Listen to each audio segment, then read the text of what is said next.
Every evening, as the sun dipped behind the skyline and the busy clatter of keyboards died down, the towering Silver Oak corporate plaza transformed.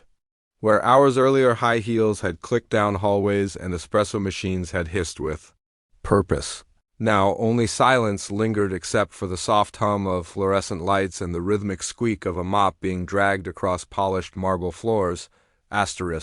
Clarissa James had been working here for 13 years. She didn't have a corner office or a nameplate on a glass door. What she did have was a keycard that gave her access to every floor in the building and a deep, quiet understanding of everything that happened behind those expensive, closed doors. She was a janitor. But not just any janitor.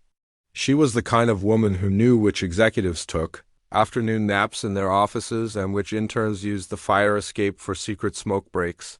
She knew who left late because of real deadlines and who lingered for attention. She knew whose hands trembled before presentations and whose desks were covered in motivational sticky notes just to survive another day in corporate hell. Clarissa didn't gossip. She didn't pry. But in the silence of the night, when everyone else was gone, the building spoke to her. She moved methodically, with the elegance of someone who took quiet pride in her work.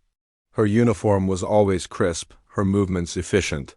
She wore simple, practical shoes and kept her long braided hair wrapped in a deep navy scarf. Her fingers bore the calluses of work most people never noticed, and yet without her, this place would fall into chaos within days. Every floor had its own rhythm, its own energy. The lower ones were noisy, youthful, filled with marketing teams and customer service chatter. The higher you went, the quieter it became, tension humming behind locked conference rooms, where decisions were made that could affect hundreds of lives. But the top floor, the 31st, was different. This was where Nathaniel Keene reigned. Keene, the elusive CEO of Silver Oak, wasn't the kind of man who raised his voice. He didn't need to. His words landed with the weight of budgets, deadlines, and consequences. People didn't speak when he entered a room, they measured their breathing. In photos, he always wore expensive watches and tailored suits. In person, he was colder than glass. Clarissa had seen him more times than he'd ever seen her. She'd once mopped around his shoes while he was on a conference call with the Japanese board. She'd scrubbed the carpet the night his secretary cried silently in the hallway after being demoted. She'd cleaned his private lounge, where unopened books lined the walls like museum pieces. She knew the smell of his cologne. She knew he liked a single espresso shot in the morning, no cream, no sugar, but she was invisible to him. She was invisible to everyone, and that's how she liked it. Or at least that's what she told herself, until the Tuesday that changed everything. Clarissa arrived early that day, hoping to finish her floors before her daughter's school field trip began. She carried a peanut butter sandwich in her bag and a folded drawing from her daughter tucked into her pocket. Her routine was clockwork, locker, gloves, cart, mop. But as she was wiping down the elevator panel on the ground floor, she noticed something different. The lobby, usually quiet at 7:15 a.m., was alive with tension. A group of German executives in sharp gray suits had arrived early for a high-stakes meeting. Keene himself stood at the entrance, shaking hands and speaking in clipped English. Then came the disruption. A man stumbled in through the rotating doors. Middle-aged, confused, holding a metro map in one hand and a camera in the other. He looked completely out of place among the sharp angles and sterile professionalism. He was speaking Mandarin rapidly, gesturing to his phone and looking around frantically. The receptionist froze. The security guard blinked. Even Keene looked irritated. Clarissa paused. She could have kept wiping the panel and disappeared like always, but she didn't. She stepped forward, gently setting her rag on the cart. Then, with a calm voice and perfect Mandarin, she addressed the man. Anaijuo Bangju, ma? She asked. Do you need help? The man's eyes widened. He stepped closer, grateful. Clarissa listened to his problem. A train change gone wrong, his tour group lost, confusion about the route. She explained everything to him slowly and clearly, even writing. Down the train platform number on the back of a coupon from her apron pocket. Asterisk, the man bowed deeply. Clarissa nodded kindly. Asterisk, and then she turned, ready to resume her cleaning, but silence had taken over the lobby. Keen's mouth was slightly open. The German executives were impressed, whispering among themselves. Even the security guard looked like he'd just seen a ghost. Asterisk, Clarissa felt it. That moment. That shift. Asterisk, she'd never planned to be noticed. But now, for the first time in 13 years, she was being seen. She turned around and Keen was walking toward her. "You speak Mandarin?" he asked, genuinely stunned. Asterisk, she straightened her back. "Yes," she said simply, "among others." Asterisk, he blinked. Asterisk, it wasn't arrogance, it wasn't even pride. It was just the truth. Asterisk. The phrase hung in the air like an unsheathed sword, quiet, sharp, impossible to ignore. Asterisk, among others. She had said. Asterisk, Nathaniel Keen, CEO of a billion-dollar enterprise, couldn't stop replaying those two words in his mind. Clarissa had already gone back to her cart, adjusting her gloves and reaching for her spray bottle like nothing had happened. Like she hadn't just spoken flawless Mandarin in a lobby full of high-ranking international guests. Asterisk, like she wasn't standing at the very center of the company's heartbeat, completely overlooked until now. Asterisk, he found himself staring at her, unsure of what to say. He was used to power lunches, elevator pitches, and venture capital negotiations, not being humbled by the janitor in his own building. Asterisk, wait, he said a bit too loudly. Clarissa paused. Asterisk, Keen walked closer. "What do you mean?" "Among others?" Asterisk, Clarissa looked at him, her face unreadable. "I speak 9 languages, she replied calmly. "I learned them over time, some from people, some from books, some out of survival." The German executives were still nearby, clearly intrigued. Nathaniel's tone turned skeptical. 9 languages? Asterisk, she nodded, unbothered. "English, Spanish, Mandarin, French, Swahili, Arabic, Portuguese, Russian, and ASL." Asterisk, he blinked. "Sign language?" Asterisk, Clarissa raised her hands and signed. "Yes, I can sign as well." Asterisk, one of the German guests chuckled in admiration and whispered to Keen, "She could run your entire international division better than half your department heads." Asterisk, Clarissa didn't smile. She wasn't trying to impress anyone. This was just her truth. A truth no one had cared to ask about for over a decade. Asterisk, but now it was out. Asterisk, Nathaniel Keen didn't know what to do with this information. Not because it wasn't valuable, but because it came from someone his entire system was designed to ignore. Asterisk, "Where did you go to school?" he asked. Asterisk, Clarissa looked up at him without shame. "Nowhere fancy. I took night classes. Online. Courses. I used to borrow language CDs from the library when I could." Asterisk, he blinked. "So you're self-taught?" Asterisk, she nodded. "Most of it." Asterisk, he fell silent. That didn't fit into his framework of success. His world was filled with Ivy League credentials and startup pedigrees, not janitors who built multilingual fluency with used books and night shifts. Asterisk, "How long have you worked here?" 13 years, she replied without hesitation. Keen exhaled sharply. His brain was moving, calculating, dissecting, but no number crunched in his favor. This wasn't a human resource anomaly. This was a blind spot. His blind spot, and it had a name, Clarissa. Asterisk, suddenly, someone cleared their throat behind them. It was Paul Nathaniel's executive assistant standing awkwardly with a tablet in hand. Asterisk, "We're running late for the conference room meeting," he said cautiously. Nathaniel didn't answer right away. He kept his eyes on Clarissa. Asterisk, then finally, "Would you be willing to join us upstairs? Just for 10 minutes. There's a translation document I'd like your opinion on." Asterisk, Clarissa hesitated. "Sir, I'm not part of the company like that. I'm just, asterisk, you're not just anything." He cut her off, but his voice was soft. "You're someone I've clearly underestimated." Asterisk, that word underestimated landed harder than it should have. Not because he meant it cruelly, but because it felt like the first honest word anyone in power had ever said to her. Asterisk, she looked down at her gloves, at her mop. Then back at the man she had cleaned around for years. Asterisk. All right, she said quietly. 10 minutes. Upstairs in the glass-walled executive meeting room, a group of senior-level managers looked genuinely confused when Clarissa walked in behind. Nathaniel asterisk, she wore the same uniform, carried nothing in her hands, and stood with calm composure. Asterisk Keene handed her a printed document and internal proposal translated into 4 languages, meant to be sent out to international partners later that day. Asterisk Clarissa's eyes moved swiftly. Across the text, her fingers slid along the lines as she read. She made no sound, no face, just absorbed it. Then she spoke. This Mandarin translation is literal, but the phrasing is wrong.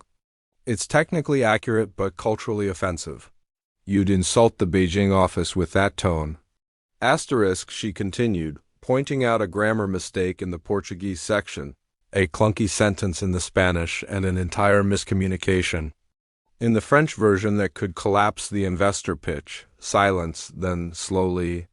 Applause from the German partners, from 2 internal advisors. Asterisk, even Paul the stone-faced assistant nodded. Eyes wide, asterisk Clarissa gently handed the paper. Back, asterisk, is there anything else? She asked.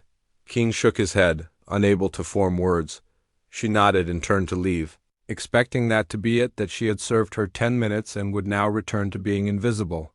Asterisk. But she was wrong, asterisk, that moment would travel faster than any email, because someone powerful had finally seen something priceless, and this time, he wouldn't be silent about it, asterisk. The buzz started that same afternoon. Asterisk, it began with whispers in the elevators, 2 assistants from HR talking in hushed voices about the janitor who corrected the CEO. By lunch, a junior analyst had tweeted something cryptic, asterisk greater than don't. Sleep on the quiet ones. You never know when they'll read the room in 9 languages. By 3 p.m., the story had taken on a life of its own. People started noticing her. Clarissa James, the quiet woman in navy blue who moved through the building, like air, now carried a presence that couldn't be ignored. Executives who had passed her daily without so much as a glance suddenly looked up and nodded respectfully. A few even tried to speak to her in Spanish or French awkwardly, nervously, just to see if the rumors were true. Asterisk, she never showed off. She didn't correct them. She simply smiled, gave a courteous reply, and moved on with her work. Asterisk, but the building had already shifted. Asterisk, Nathaniel Keene, meanwhile, sat in his 31st floor office, the blinds half open, the skyline glittering behind him. But for once he wasn't looking out the window.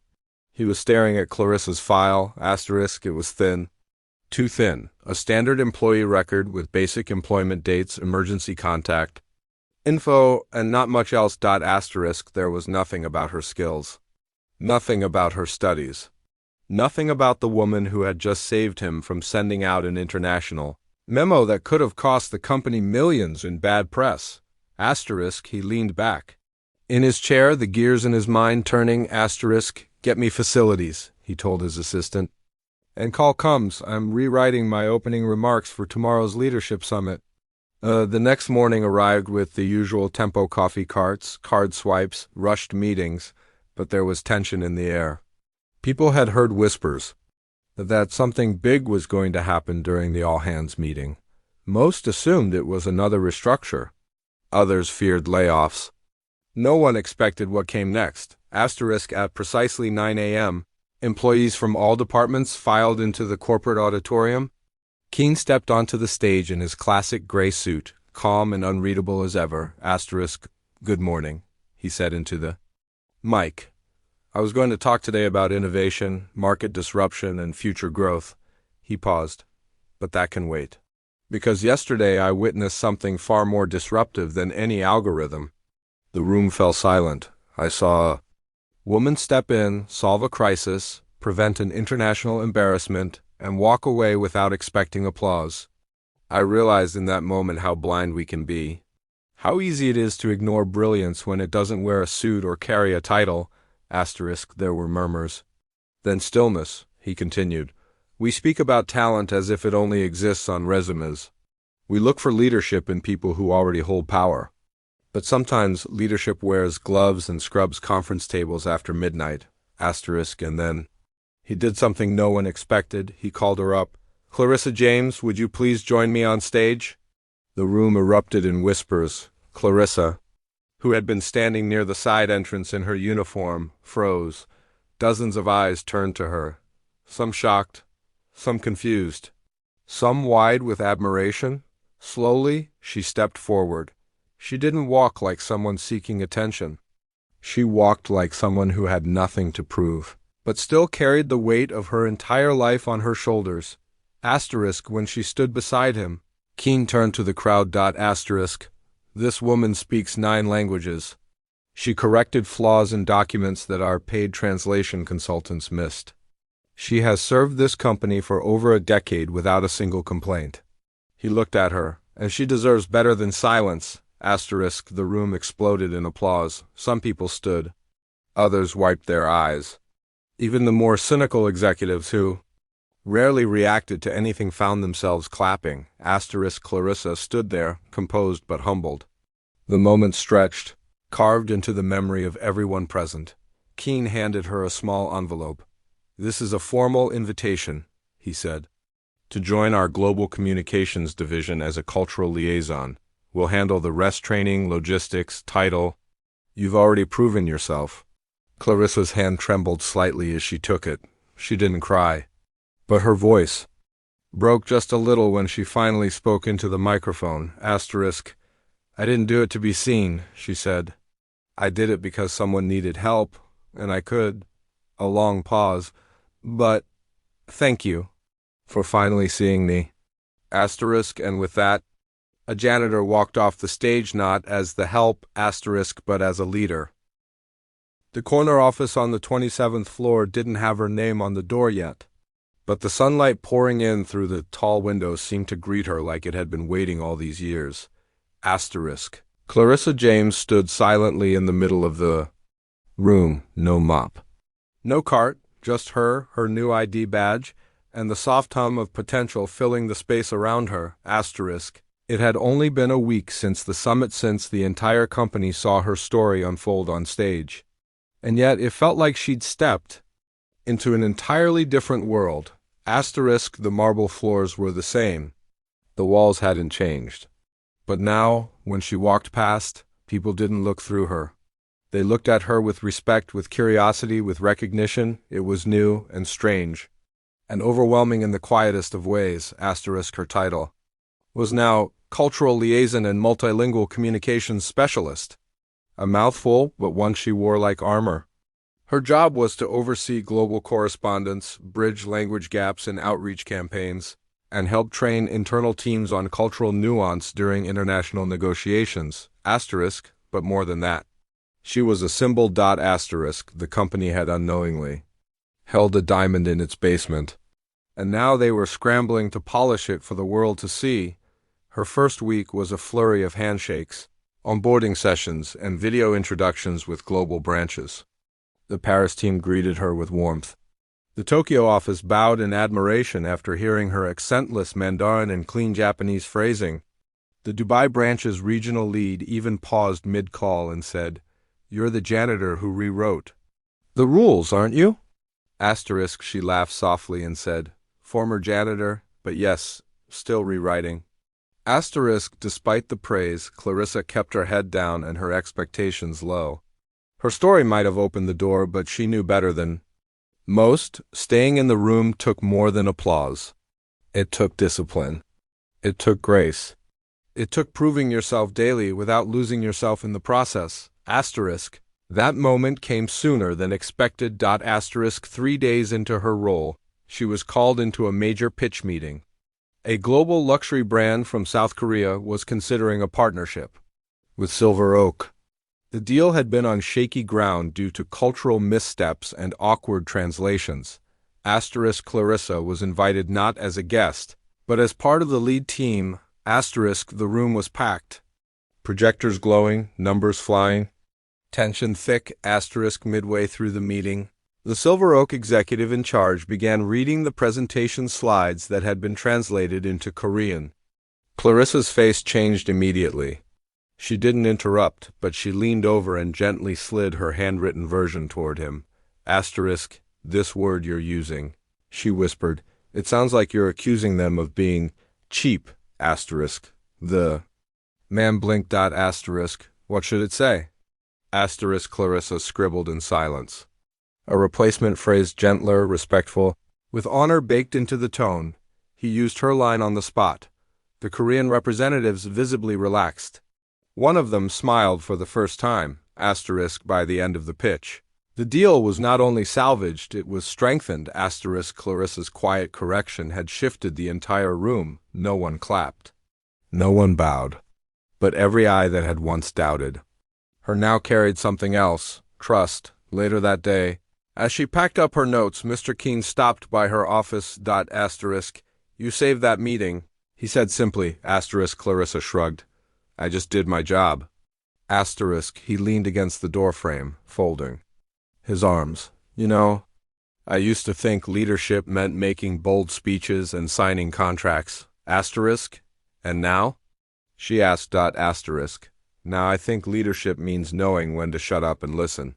She smiled, not because she wanted to, asterisk, but because she'd spent 13 years listening, and today, the world was finally listening back. Asterisk, before he left, Keene added, there's a leadership training session next week in D.C. Our global VP will be there. I want you to represent us. Asterisk, Clarissa looked at him carefully. You want me to speak? Asterisk, no, he said, smiling slightly. I want you to lead. Asterisk, she nodded, no tears, no gasp, just quiet acceptance. Asterisk, because deep inside, she'd been leading all along. They just hadn't known it. The conference room in Washington, D.C. was unlike anything Clarissa James had ever stepped into. Asterisk, glass walls curved into sleek corners. Floor-to-ceiling windows flooded the room with golden sunlight, and the air buzzed with energy, not the frantic, anxious kind, but the type that settles when powerful people gather to shape tomorrow. Asterisk, the name tags at the table were printed in gold lettering, global VPs, heads of communications, cultural strategy directors from firms spanning 5 continents. Everyone wore power suits, everyone looked polished, everyone looked expected, and then there was Clarissa, in a soft gray blouse and a modest navy skirt. She didn't look like she was trying to compete. Asterisk, she looked like she belonged without trying at all. Asterisk, Keene had flown her in personally, but he didn't walk her in. She asked to enter alone, because this part of the journey wasn't about being invited anymore. It was about owning the space. Asterisk, the moderator welcomed everyone, then gestured toward a seat reserved for Miss Clarissa James, Cultural Liaison, Silver Oak Corporation. Asterisk, people turned, some curious, others confused. She felt their eyes crawl over her name tag, her hands, her clothes, looking for a credential that made sense to them. Asterisk, but when she stood to speak, she didn't lead with her job title. Asterisk, she led with a story. Asterisk, I started cleaning office buildings at 17, she said, voice calm and clear. I wasn't born into boardrooms. I learned everything I know from books no one finished, conversations people thought I couldn't understand, and a mother who taught me that excellence starts in the quiet. The room stilled. I never imagined I'd be standing in a room like this, but I also never imagined I'd speak 9 languages and still be unseen for 13 years. She paused. And that's the real topic here, isn't it? Visibility. How many people have we already walked past who could have saved U.S. from failure if we'd just seen them? Asterisk, she clicked a remote. The screen behind her lit up not with bullet points, but with faces. Photos of cafeteria workers, janitors, mailroom staff, nannies, waiters, real people. Her people, asterisk, all of them speak more than one language. All of them are invisible in the places they work. And all of them are capable of more than we allow them to show. Asterisk, her words didn't shout.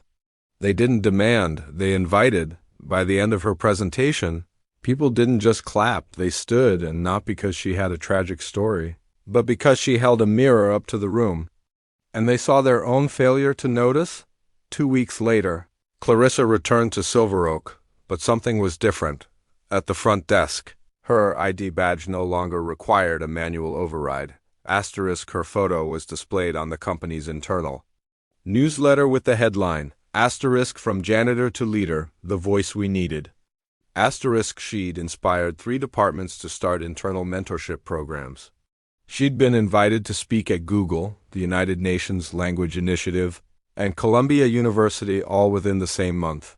But the most powerful moment came quietly. One afternoon, Clarissa passed the same lobby she'd once mopped every night, asterisk, and there, by the elevator, was a new cleaning staff member, a young girl, barely 20, nervously gripping her spray bottle. Trying not to be seen, Clarissa stopped. "Hey," she said gently. The girl looked up, startled. "You new here?" Asterisk the girl nodded. "Second day." Asterisk Clarissa smiled, then reached into her bag and handed her a folded piece of paper. The girl opened it.